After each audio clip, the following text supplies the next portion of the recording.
Bonjour à tous les amis, très heureux de vous retrouver pour un nouveau numéro de Ticket pour l'Amérique et pas n'importe lequel puisqu'on va faire ensemble, ça y est, enfin, le papier du prix d'Amérique Legend Race, la finale de ces Amérique Races, ce sera ce dimanche 25 janvier sur l'hippodrome de Paris-Vincennes, R1 C6, départ 16h20.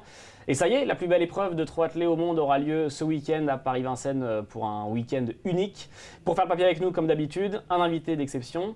Et nul autre cette fois que Björn Goop qui est avec nous. Merci beaucoup Björn d'être avec nous, bienvenue. Merci beaucoup, Marie. On va faire le papier d'une course que tu connais par cœur et pour t'accompagner, ni plus ni moins, comme d'habitude, que monsieur Kevin Baudon. Comment ça va Kevin? Bonjour Eliade, bonjour à tous, ravi d'être là. Ça y est, la liste est tombée. Ouais, ça y est, on a les 18 partants de cette finale de ce prix d'Amérique Legend Race. On va évidemment rentrer dans les détails dans un instant. Avant toute chose, Björn, cette course-là, tu la connais par cœur, tu l'as gagnée 3 fois, aussi bien côté suédois que côté français. Qu'est-ce que ça représente cette course et est-ce qu'on l'aborde toujours de la même façon, même quand on l'a déjà gagnée? Jamais. Et c'est la course plus difficile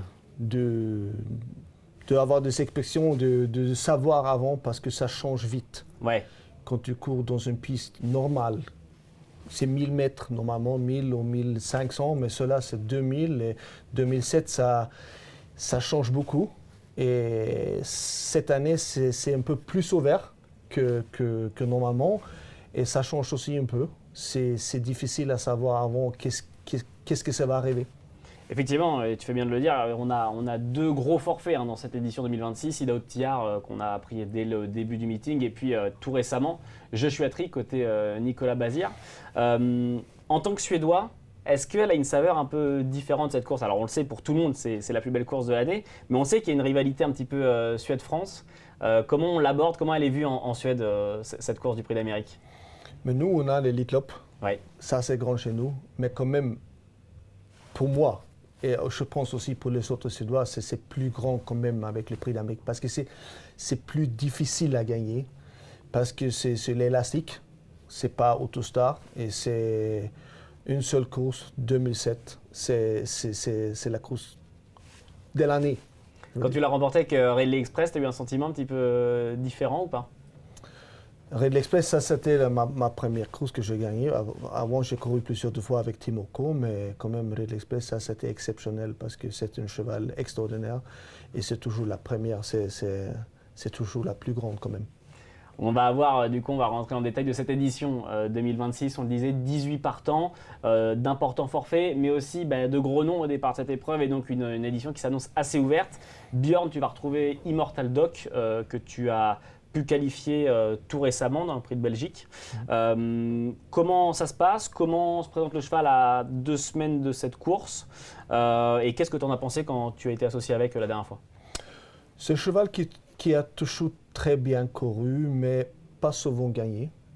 Mais il a eu un breakthrough l'année dernière, ouais. Parce qu'il a gagné des groupes 1 en Suède. Et il a très bien couru, il a monté aux classes. Et on a bien vu qu'il a très bien couru toutes ces courses qu'il a fait cet hiver, mais il manque quand même une petite chose pour gagner chaque fois et pour qualifier. Heureusement, dernière qualification, il a se qualifié. Mais ça manque quand même un petit peu pour être à l'arrivée, je pense. Okay. Mais c'est un cheval avec classe et une très grande tête. Il est dur dans sa tête. Et j'espère que ça va être un avantage pour lui pour dimanche. Kevin Immortal Dog qui s'était qualifié donc dans le Prix de Belgique et qui avait déjà fait aussi forte impression dans le Prix Ténor de Beaune, à ce moment-là associé à Jean-Michel Bazir. Qu'est-ce que tu penses d'Immortal Dog? Il est bien mieux cet hiver que l'hiver d'avant et Björn disait qu'il manquait encore un petit quelque chose, mais il a gagné groupe 1 ensemble, ils ont gagné à Abi une très belle course sur plus de 3000 mètres, donc c'est un cheval qui a de la tenue et puis ce qui va peut-être lui manquer, c'est Björn qui va lui donner parce que Björn c'est quand même quelqu'un, c'est le meilleur pilote de Suède, il a gagné 12 sulky d'or d'affilée avec des pointes à plus de 500 victoires par an je crois. Et Björn, il a un pédigré en plus extraordinaire, puisqu'il a gagné plus de 20 groupes 1 en France. On ne se rend pas compte pour un pilote étranger, avoir gagné plus de 20 groupes 1 en France, c'est quasiment du jamais vu. Il a gagné partout, il a cette grosse expérience du Prix d'Amérique. Alors, il a moins de pression qu'avec un Ridley Express ou un Fextem Bourbon, mais ça peut l'amener à l'arrivée. Pour la victoire, ça sera peut-être un peu plus dur. Mais c'est un cheval qui a montré qu'il avait une très belle pointe de vitesse. Il est dur aussi, il l'a montré la dernière fois parce qu'il a lutté jusqu'au bout pour garder son ticket. Un cheval qui doit partir au trot, mais s'il part bien, qu'il se trouve bien placé, il a le droit d'être 3, 4, 5. Il y a d'autres chevaux suédois étrangers dans ce prix d'Amérique. Alors, on a Frank Joe côté italien, mais côté suédois, donc on a Immortal Dog dont je viens de parler, on a Epic Chronos, numéro 6. On va avoir Boulette de Blue Sky qui est rentré tout récemment grâce aux gains et aux différents forfaits numéro 8. On a également Francesco Zet, le numéro 17. Björn, qu'est-ce que tu penses de la concurrence suédoise dans cette course? Si on commence avec Epic Chronos, ça c'est un cheval qui est dur. Ouais. Il est un peu compliqué. Il a bien gagné le Ténor de Beaune. Et c'est un cheval avec grande vitesse qui peut faire le dernier kilomètre très vite. Et après Bullet Blue Sky, c'était le meilleur 3 ans en Suède. Après, à 4 ans, l'année dernière, il n'a pas été le meilleur, mais il a été quand même bien. Mais je pense que ça va être trop dur, cette course pour lui. Après, qu'est-ce qu'on a dit? Francesco Zet. Ouais. Ça, c'est un cheval avec grande qualité. Pour nous, ça, c'est notre meilleur cheval en Scandinavie. Okay. Il peut commencer à tirer et tout comme ça. Maintenant, cette année, il dit qu'il est beaucoup plus calme. Mais l'objectif pour eux, c'est Prix de France. Ok. Donc, ça va être intéressant effectivement de suivre ce qui va pouvoir se passer dans ce Prix d'Amérique en vue du Prix de France qui aura lieu 2 semaines après. Kevin a un cheval qui est très en vue, notamment par la performance qu'il a fait, comme l'a dit Björn, dans le Ténor de Beaune. C'est Epic Chronos, le numéro 6, qui va être associé à Paul Ploquin, qu'on voit peut-être être comme un des 2-3 favoris de ce Prix d'Amérique. Ouais, et puis il y aura beaucoup de Suédois pour le supporter, cet Epic Chronos, qui est un tout petit peu français parce que c'est de la souche de Festin Bourbon. Son arrière-grand-mère, c'est État Extra, donc il a un peu de sang français. C'est peut-être pour ça qu'il a cette dureté, et comme tu disais, Elliot, dans le Prix Ténor de Beaune, il a fait quelque chose d'assez fou. Hein. Il a lancé la course, il a été jusqu'au bout. En étant uniquement défait des postérieurs, c'est peut-être comme ça qu'il est le mieux. Auparavant, il avait été défait des 4 pieds, il avait perdu un petit peu la cadence. Mais c'est vrai qu'il semble sur la bonne pente. Je crois qu'il avait terminé 2e du derby derrière Björn avec Fame and Glory. Donc c'est quand même un cheval suédois qui avait montré ses qualités au niveau groupe 1 en Suède. Et il s'adapte bien en France. Il a gagné l'UET sur 2100. Mais il a montré que sur 2007, il était également très performant avec un bon chrono. Il y avait une 11-2, donc ça lui donne une toute première chance au chrono. Alors, on a parlé de la concurrence étrangère, notamment suédoise. Björn, selon toi, qui va être le favori de ce Prix d'Amérique Legend Race 2026? Est-ce que tu as un favori, j'allais dire logique, je ne sais pas, mais un favori qui se dégage, sachant que les 2 principaux favoris qui auraient dû être certainement Idaho Tillard et Joshua Tree ne vont pas être au départ. Qui pour toi sera le favori de cette course? C'est difficile, c'est ouvert cette année, mais moi je voulais être très heureux, bien sûr, je voulais gagner, mais je vais être très heureux si Go Homeboy va gagner, parce qu'il mérite de gagner. Et il a été un peu malheureux l'année dernière, et après c'est un super cheval, et il mérite pour gagner cette course-là. Après, Josh Power, ça va être peut-être une surprise parce qu'il a eu beaucoup de temps pour être en forme pour juste cette course-là. Après, ça peut être une surprise, bien sûr. C'est difficile à dire parce que c'est des chevaux qui peuvent faire quelque chose, mais peut-être pas tout le parcours. Oui, effectivement, un Go On Boy que l'on connaît par cœur, qui devrait peut-être faire partie aussi de ces favoris de la course. Kevin, pour toi, qui vois-tu gagner ce Prix d'Amérique? C'est compliqué. Moi, j'ai deux choix. J'ai beaucoup aimé Iroise de la Noé dans le Prix de Belgique. Ouais. Qui n'avait pas commencé son hiver de la meilleure des façons, mais son entraîneur Thomas Lévesque avait vraiment cet objectif du Prix d'Amérique dans la tête. Il a pris des risques parce que sa jument n'était pas qualifiée. Donc il fallait en même temps ménager sa jument et la qualifier en fin de meeting. C'était très compliqué. Et celui qui a eu la préparation parfaite, Björn en parlait, c'est Josh Power. On a eu des petits soucis pour certains chevaux. Et lui, le meeting s'est passé parfaitement. Ouais. Il s'est qualifié tout de suite. Il a très bien couru dans le Prix de Bourgogne. Là, il arrive pour l'objectif. Il a fait l'arrivée l'an dernier. Et cette année, il se pose en vainqueur potentiel, tout simplement. Et c'est vraiment le cheval qui n'a connu vraiment aucun souci et qui arrive vraiment au top le jour J. Et tu parlais de soucis, on se rappelle que l'année dernière, Sébastien Arnaud s'était blessé, c'était Eric Raffin qui avait hérité de la drive. Alors évidemment, on ne perdait pas au change, il y a Eric Raffin au sulky. Mais effectivement, là, tout s'est passé comme prévu. Sébastien Arnaud sera bien au sulky, la préparation aussi. Et donc, Josh Power va sûrement aussi être le préféré de nombreux turfistes. Si on élargit un petit peu, alors si on regarde qui pourraient être ceux qui pourraient venir lutter pour les places. Ilma Rosa, elle est en bonne forme. Ouais. Frank Gio, il peut bien sprinter pour finir. Il a montré la dernière fois. Pourquoi pas. keep going. Il a été qualifié en bonne heure et il est bien préparé pour cela. Oui, bien sûr, il n'a pas le smiley vert, ça m'inquiète un peu, mais c'est un cheval qui peut faire beaucoup. Hein. On a Kevin, pardon, je t'en prie, dis-nous aussi qui pourrait accompagner tes favoris sur ce podium. La course, elle est très très ouverte. Ouais. Il n'y a pas de rigueur. Évidemment, c'est les meilleurs qui sont au départ. On prend du numéro 1 au 18, c'est très très dur d'enrayer. Harmonie du Rabitin, elle a gagné son ticket, elle a tout à fait le droit de finir 5e. Lovino Bello, c'est un petit peu l'invité de dernière minute. Il fait partie des jeunes, tout comme Franjo et Blood The Blue Sky. Donc c'est intéressant aussi d'avoir des jeunes qui n'ont pas forcément bien réussi. Hein. Depuis l'année 2000, il n'y a que 3 chevaux qui ont gagné à l'âge de 5 ans. On a eu Offshore Dream, on a eu Bold Eagle et Festin Bourbon. Donc c'est pas donné à n'importe qui de gagner à 5 ans un prix d'Amérique. Donc je les mettrais un tout petit peu en retrait les 5 ans. Moi, je miserais sur l'expérience. Et c'est vrai qu'Inma Rosa, on va encore parler de la Suède. Mais depuis 1 an et demi, elle est extraordinaire. Elle a enchaîné les bonnes performances. Elle a gagné le Harper Hanover, qui est un groupe 1 en Suède. Cet hiver, elle est irréprochable. Elle est capable de placer une grosse pointe de vitesse. Elle est très pratique.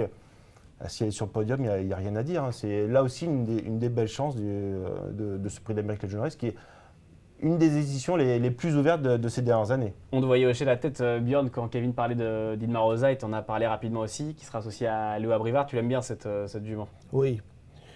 Elle a commencé à avoir un peu de vitesse aussi maintenant. Ouais. Ça, je trouve que la grande différence de l'année dernière. Et comme on a dit, elle a bien amélioré après Prix de France, elle a bien amélioré en Scandinavie quand elle a couru, que gagner la Paranova est un jument, ça c'est difficile.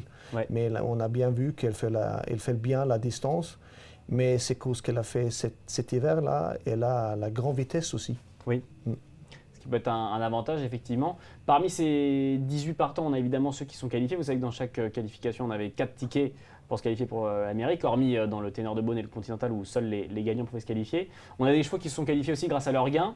Je vais essayer de vous les citer sans en oublier. On a donc Bullet de Blue Sky qui est rentré récemment grâce au forfait de Joshua Tree notamment. Lovino Bello, Just Love You aussi qui a pu rentrer. Et ensuite notamment Cocktail du Dain ou Curberry ou encore Francesco Zet. Alors on a parlé un peu de Francesco Zet tout à l'heure.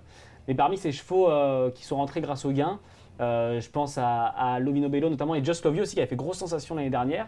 Est-ce que ces chevaux-là peuvent peut-être faire quelque chose, Kevin, dans cette course? Peut-être 4-5e, mais c'est vrai que depuis que ce système a été mis en place, on voit que les chevaux qui font l'arrivée des qualificatives jouent un premier rôle dans le prix d'Amérique. Donc c'est vrai que Just Love You, elle est 2e l'année dernière, mais depuis on n'a pas grand-chose à se mettre sous la dent. On est un petit peu dans le doute. Ouais. C'est Just Love You, on va la regarder de près. Mais elle semble un tout petit peu en dessous cette année, mais ce qui ne va pas l'empêcher, pourquoi pas, de créer une surprise. Hein. Il n'y aura pas beaucoup de pression du côté de la famille Abrivard avec Just Love You. Ça sera que du plus, hein. C'est du positif pour Just Love You après sa magnifique carrière. Elle peut être 4-5e. Après, pour les autres, ça peut être un petit peu plus compliqué. Ou Curberry qui tente un comeback après 3 ans. Ouais. Hein. Même si on l'a vu lors des dernières éditions du Prix Amérique, il a gagné le Prix Amérique il y a 3 ans, donc un petit peu plus compliqué. Moi, je mise vraiment sur les chevaux qui se sont qualifiés. Après, Lovino Bello, il a fait un gros dernier kilomètre, comme Bullet the Blue Sky, course un petit peu tactique avec Lisa Josselin. Et ils ont fait un gros dernier kilomètre et les derniers 500 sur le pied de 8 effractions. Donc, ça a quand même été une bonne ouverture de poumon avant le Prix d'Amérique. Ils peuvent être 4-5e, mais pour la victoire, je mise surtout sur les chevaux qui se sont qualifiés. Les chevaux qui ont montré leur forme durant ce meeting. Et Clément Duval d'Estaing, qui sera associé donc à Lovino Bello. Forfait des Hautes-Tillard, mais Clément du Val d'Estaing sera donc associé à l'autre cheval de l'écurie du Val d'Estaing. On y est, on va faire le papier de ce prix d'Amérique. Vous l'aurez compris qu'il va être très compliqué à faire, surtout pour Kevin qui va devoir en trouver 5 et qui va devoir trouver l'ordre. Björn, je vais être moins sévère avec toi, je vais te demander, alors à toi de me dire si tu vas me les dire dans l'ordre ou pas, à toi de voir le niveau de risque, mais selon toi, quels seront les 3 premiers de ce prix d'Amérique Legend Race? Go On Boy, Josh Power, Epic Chronos. Dans cet ordre? Non. Ça, c'est un peu plus compliqué. Ah, mais oui, oh, pourquoi pas. Je vais mettre dans cet ordre-là. Gone Boy, Josh Power, Epic Chronos, donc ce qui nous donne d'un point de vue chiffre 18, 11 et donc Epic Chronos le numéro 6. Kevin, il va falloir en trouver 5 de ton côté. Que faisons-nous comme ticket Quintet Plus pour ce prix d'Amérique Legend Race? J'ai longtemps hésité. Je mets Iroise de Lanoé parce qu'elle est vraiment sur la montante. Elle est déférée des 4 pieds. L'an dernier, elle a montré dans le prix d'Amérique qu'elle aurait pu faire l'arrivée. Déjà, elle avait fait la faute à mi-ligne droite. Josh Power en 2e, c'est vraiment la super base, je pense, de cette épreuve. Il fera partie des favoris numéro 11. Et Epic Chronos, c'est vrai que son dernier kilomètre dans le Ténor de Beaune, il a été assez sensationnel. il peut réaliser un numéro. Voilà, ce sera mes 3 bases et après je mets 2 X derrière avec Immortal Dog qui peut être 4-5e. Keep Going qui s'est qualifié de bonne heure. Après il a fait une grosse course dans le Terre de Beaune, on ne l'a pas revu depuis. C'est ce qui m'inquiète un tout petit peu. Franck Gio, un 5 ans ambitieux, tout comme Lovino Bello, le 9 et le 10. Et puis j'aime bien évidemment Go On Boy, on est obligé de mettre Go On Boy. 4e et 3e, les 2 dernières éditions. Est-ce qu'il va améliorer son classement cette année? C'est la question. Et puis Inma Rosa qui porte le numéro 14 qui est incontournable cet hiver. Donc j'en mets 6. C'est le Prix d'Amérique, je m'accorde un petit bonus. 3 bases avec 6 chevaux en associé. Le ticket Quintet Plus donc de Kevin pour cette édition 2026 du Prix d'Amérique Legend Race. Les amis, merci beaucoup de nous avoir suivis pendant toutes ces épreuves qualificatives pour ce Prix d'Amérique Legend Race. Merci beaucoup Bjorn d'avoir fait le papier avec nous en souhaitant le meilleur pour ce dimanche. Kevin, merci encore. À très bientôt. Et on se retrouvera pour le Prix de France, la Speed Race qui aura lieu d'ici 2 semaines. Les amis, je vous souhaite un très bon week-end de course. Ce sera ce dimanche 25 janvier à Paris-Vincennes, départ 16h20. Ce sera évidemment la course support du Quintet Plus. Je vous dis à très vite, très bon week-end de course. Merci encore au trotteur français et à Vincent à la réalisation et à très vite. Ciao.